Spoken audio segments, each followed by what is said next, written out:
usaha, saya melihat memang kita mesti memiliki satu value, satu nilai. Mencoba mematahkan mitos-mitos yang ada bahwa untuk sukses itu kita hanya perlu keberuntungan atau sukses itu datangnya instan. Nah, mitos-mitos ini harus kita patahkan karena tidak ada kesuksesan yang datangnya instan. Sebagai pengusaha itu harus dibangun dengan etos kerja 4As.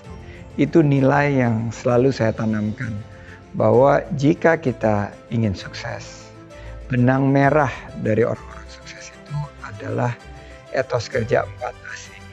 Pertama, kerja keras. Kerja keras ini adalah sebuah pola di mana kita memberikan yang terbaik yang kita miliki. Kita memiliki daya juang, kita memiliki sikap yang selalu mengambil inisiatif. Kita melihat sesuatu pola kerja yang disiplin dan etos kerja yang memastikan bahwa upaya kita itu betul-betul dilakukan secara all out, secara totalitas. Nah, pilar kedua yang selalu saya ingin tanamkan adalah prinsip kerja 4As yang kedua, yaitu kerja cerdas. Kita sudah bekerja luar biasa, bangun pagi, banting tulang, dan lain sebagainya. Tapi dengan adanya ilmu dan pengetahuan, ada teknologi dan digital, ada research and development, kita bisa memastikan bahwa kerja kita itu memiliki tingkat kreativitas yang tinggi. As yang ketiga adalah kerja tuntas. Ini banyak teman-teman milenial mengalami tantangan karena cepat bosan. Mereka ingin ambil jalan pintas. Nah, kerja tuntas ini adalah etos kerja yang mendorong satu pemikiran atau sikap yang konsisten, sikap yang menjunjung tinggi komitmen, sikap yang fokus kepada hasil atau result, goal oriented, dan tidak akan pernah puas sebelum selesainya tugas. Tidak akan pernah tidur pulas sebelum mengerjakan dengan tuntas. And most importantly adalah as yang keempat, yaitu kerja ikhlas. Nah, ini banyak yang menyebut sebagai do your best and let God do the rest. Fokuskan ikhtiar 100% ikhtiar kita untuk mencapai kesuksesan. Yang pertama harus selalu rendah hati. Karena orang rendah hati itu terbuka untuk selalu introspeksi, ya. Tidak ada manusia sempurna, sehingga dengan rendah hati selalu terbuka untuk perbaiki diri. Kemudian yang kedua, selalulah fokus pada kualitas. Apapun yang kita kerjakan fokus pada kualitas, bukan kuantitas, dan speed, cepat. Jadi kita fokus pada kualitas tapi dengan hasil yang cepat.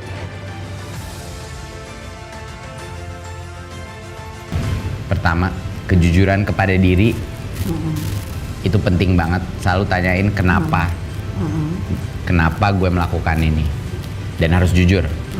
Susah banget loh jujur sama diri sendiri. Itu gak gampang. Lebih susah lagi jujur sama orang lain, tapi jujur sama diri sendiri pun susah. Itu satu. Nomor dua, jangan fokus kepada bisnis modelnya. Jangan fokus kepada apa yang orang lakuin di luar. Fokus kepada masalah yang dialami banyak orang. Kalau masalah itu tidak dialami banyak orang, ya bisnisnya segede gitu. Kalau masalah itu dialami banyak orang, ya kesempatannya segede gitu. Fokus kepada konsumer, apa masalah yang konsumer itu hadapi. Jangan fokus kepada business model, monetization ini, enggak. Masalahnya dulu. Tips ketiga adalah kesalahan utama banyak entrepreneur. Dia ngira pada saat naik, bakal naik terus. Dan pada saat turun, bakal turun terus. Ini adalah kesalahan psikologis. Kenapa Warren Buffett bisa make money dari stock market ini? Karena psikologi manusia seperti itu. Kalau lagi bagus, dikira bakal bagus terus. Kalau lagi jelek, wah udah putus asa, hancur. Harus sadar bahwa what comes up must come down. And what comes down will come back up. Ini adalah the only constant of all business. Prinsip yang pertama, yaitu tidak ada kata gagal, yang ada hanya sukses dan belajar. Kalau kita belum sukses, berarti kita harus belajar. Kalau kita sudah sukses, kita tetap harus belajar. Sedemikian sehingga di kemudian hari kita akan lebih sukses lagi. Jadi dengan prinsip nomor 1 ini, tidak ada kata gagal, yang ada hanya sukses dan belajar, selesai. Jadi ketika kita mempunyai keyakinan, seperti yang dikatakan Henry Ford, bahwa Anda punya keyakinan bisa, itu benar. Anda punya keyakinan tidak bisa, itu juga benar. Otomatis kalau kita yakin tidak bisa, otomatis kita tidak melakukan yang harus dilakukan supaya bisa. Kalau kita yakin kita bisa, apakah pasti bisa? Belum tentu. Tetapi kalau waktunya memungkinkan, di mana kita belum berhasil kita belajar, belum berhasil kita belajar, kita akan berhasil akhirnya. Komponen yang paling penting adalah bagaimana men-set up founding team. Karena ini juga menentukan sekali, saya bisa bilang menentukan sekali kesuksesan sebuah ideas atau bisnis. Founding team yang pertama adalah kalau bisa complementary, diverse, anak politik sama anak engineering bisa juga. Kenapa harus complementary? Karena akan sering debat dan berantem. Yang kedua kompeten, cari partner yang kompeten, jangan hanya cuma teman boleh, tapi please cek juga dia kompetensinya match nggak, bisa nggak mewujudkan visi dari bisnis ini. Yang terakhir, nggak mungkin kalian menjadi pebisnis yang sukses kalau nggak mau kotor-kotoran. Mostly founders itu adalah eksekutor dan real workers. Kenapa ini jadi penting?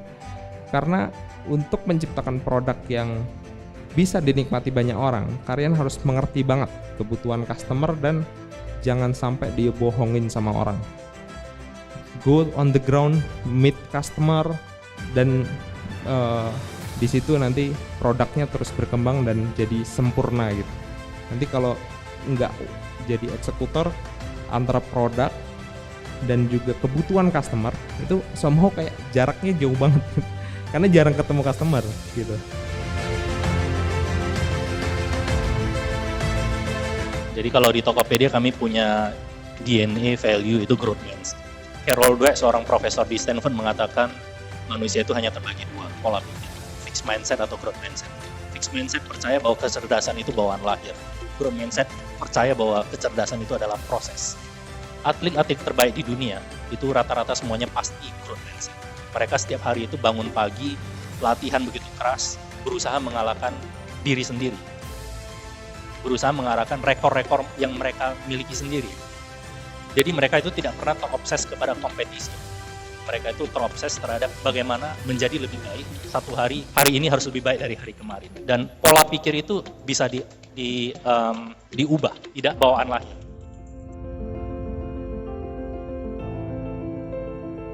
Yang harus disiapkan itu yang pertama adalah perhatikan orang-orang sukses itu selalu bertenaga, berenergi. Perhatikan itu.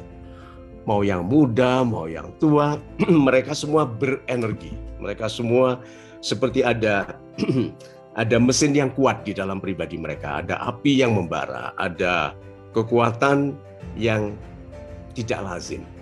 Energi itu waktu malas bangkit. Waktu tahu ini ngantuk, capek, sudah mungkin bisa dapat izin dari Tuhan untuk tidak beribadah. Gitu. Untuk yang muslim untuk tidak sholat nih, capek sekali ngantuk. Masih dipaksa nggak untuk bangun? Untuk memulai, untuk berdiri. Jadi energinya itu adalah keputusan. Karena semua orang-orang sukses itu tampilnya berenergi, maka langkah pertama adalah memutuskan untuk hidup lebih berenergi. Siapapun dia, ya, mereka punya hak. Nah, untuk itu, yang pertama mereka harus miliki adalah kemauan. Yang kedua, yang paling penting adalah mereka harus punya kemampuan. Nah, kemampuan yang mereka miliki dalam arti yang luas ini akan membuat mereka menjadi cerdas. Kemauan yang kuat akan membuat mereka bekerja keras. Inilah yang akan menjadi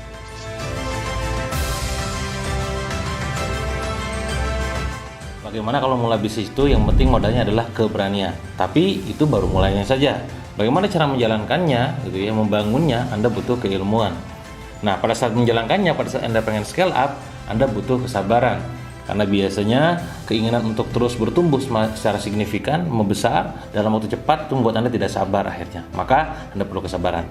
Maka 3 kata kuncinya, memulainya dengan keberanian, menjalankannya dengan keilmuan, dan membesarkannya dengan kesabaran. Tentu buat Anda yang sebagai seorang pengusaha muslim, Anda harus memadukan itu semua dan membungkusnya dalam bentuk keimanan. Ingat, semuanya boleh hilang, nanti ketika tidak sesuai dengan harapan, satu yang nggak boleh hilang apa itu? Keimanan Anda. Kita jangan pernah merasa kaya, biasa aja. Karena kalau kita merasa kaya, kita akan lupa diri nanti. Dan kalau sudah lupa diri, maka tidak akan pernah dihalalkan. Dan orang, lu anggap semua jelek. Nothing. Biar miskin, jelek, tapi minimal punya akhlak. Nah, rezeki kalau dikejar dia lari, kalau rezeki dengan mudahnya dia pasti akan datang sendiri. Bahkan proses dalam pekerjaan yang kalau kita ikhlasin, yang tanpa ada tuntutan, mendapatkan hikmah pada suatu saat yang alhamdulillah bahwa kita jangan pernah bekerja untuk menuntut sesuatu dan menuntut yang bukan haknya kita, dan itu menjadi sangatlah indah.